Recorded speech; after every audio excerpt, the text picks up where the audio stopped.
1939, after signing the Molotov-Ribbentrop Pact with Germany, he sent an ultimatum to Finland. Move the border to here or face war. Finland chose war. And this war, the Winter War, was, to put it mildly, not a great success for the Soviet Union.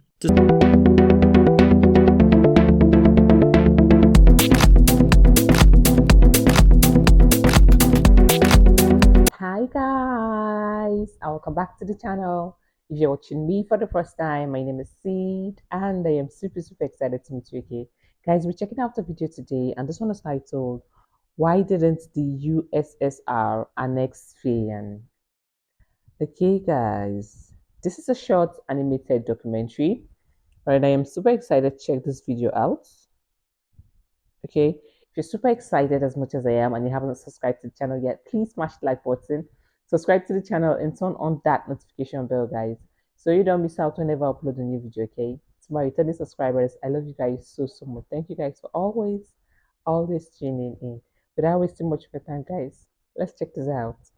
Finland's position neighbouring the USSR was not exactly a comfortable one. From the days of its independence through World War II and well into the Cold War, there were leaders in Moscow who saw Finland's addition to the USSR as inevitable. Yet, as you'll know, Finland remained an independent state. Which raises the question, why didn't the USSR annex it? So, Finland first came into existence during the Russian Revolution. At the end of 1917, as the government in the Russian Empire was overthrown by the Bolsheviks, Finland declared independence. Now, Finland wasn't exactly in a good place at this point, since it was undergoing a brief civil war between the communist Reds and the non-communist Whites. The Whites won, and it wasn't long until some Finns wished to expand their new state at the expense of Russia, which was still fighting its own civil war. By 1920, Finland and Russia signed a treaty fixing the border at this. And in the following 2 decades, things remained fairly calm, if tense. Joseph Stalin, who was now in charge, had for a long time wished to restore Moscow's control over the former territories of the Russian Empire, which obviously included Finland. Which is why, in 1939, after signing the Molotov-Ribbentrop Pact with Germany, he sent an ultimatum to Finland. Move the border to here or face war. Finland chose war. And this war, the Winter War, was, to put it mildly, not a great success for the Soviet Union. Despite this, Finland wasn't in a position to fight forever, and so it agreed to hand over these lands to the USSR and pay some reparations. And it was only a year later that Germany launched its invasion into the Soviet Union, and the Finns jumped on board looking to claim these lands. This war, called the Continuation War, went fairly well for Finland at first, and they pushed this far into the USSR.